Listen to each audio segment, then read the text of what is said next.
Live from the world's capital markets, here are the latest financial headlines brought to you by News Factory.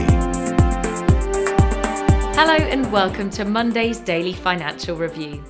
Here's what's making the headlines in the markets today. The dollar-yen pair traded sideways in the last session. The ultimate oscillator is giving a negative signal. The Bitcoin-dollar pair rose 1.3% in the last session, after gaining as much as 1.7% during the session. The stochastic indicator is giving a negative signal. The last session saw the gold gain 0.3% against the dollar. The MACD is giving a positive signal, which matches our overall technical analysis. The oil-dollar pair skyrocketed 1.9% in the last session. The stochastic indicator is giving a negative signal. Coming up, the choices from our chief analysts for today.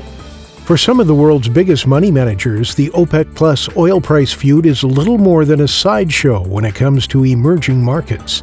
British Prime Minister Boris Johnson will set out next week plans to regenerate Britain's high streets by expanding outdoor dining and investing more in sports facilities.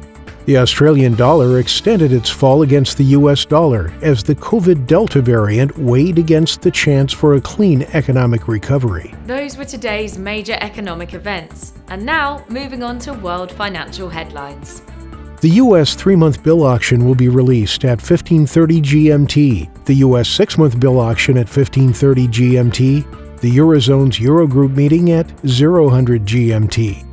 The Portuguese Consumer Price Index will be released at 1000 GMT, Japan's machine tool orders at 600 GMT, the UK's BRC like-for-like retail sales at 2301 GMT. We hope that you've enjoyed Monday's financial review. On behalf of all of us here, we wish you a productive trading day.